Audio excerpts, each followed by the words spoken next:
There was a moment in the 11th round when Canelo Alvarez, who had just hit Crawford with a good shot, then felt the jab straight in his face, and he looked like this. And that was the story of this fight. I called it. I said that Crawford would win, and he did. It wasn't wide. I think it was 16-14 and 15-13 on two more cards, but he won incontrovertibly. And I thought it would be a boring fight, and it wasn't. The whole fight was about whether Crawford's movement came up with him two weight classes, and it did. And he beguiled Canelo Alvarez, a man whose work I don't really enjoy, a man who wants to set the pace, a man who simply was not allowed to for 4 rounds. He got those 4 rounds in the bank, did Bud Crawford, and then it was tighter.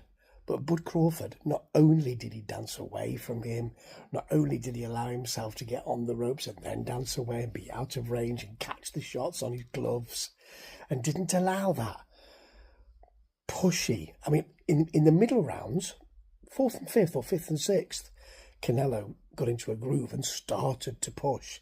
And Bud Crawford never let him get into that groove, because it was always Canelo thinking, well, what's going to come back to me if I get into that and if I work in that area? Beautiful jab, rangefinder as well from Crawford. And he danced around, not in a kind of Tom and Jerry way, Mr. Al-Sheikh, Turkey, His Excellency, not in that way, but in a way that showed supreme movement that beguiled Canelo, who doesn't have the skills to change it up. At one point, his corner was saying, hit harder. At another point, they were saying, don't let him dance. That's easier said than done. Crawford really deserved this fight, and he also stood toe-to-toe with Alvarez. A really biased commentary, in my view, was saying, what happens when he hits, when Canelo hits Crawford? Well, he takes it, because he did, and he stood in the middle with him, toe-to-toe, and hit him repeatedly with shots. Great shot selection. Didn't feel upset about it. Even when he got the accidental headbutt and clash of heads, Crawford was smiling. And, you know, they say, I don't like that pity-patty stuff he's doing and then hitting at the end. That's because he was comfortable. And that big shot didn't come from Alvarez. Why?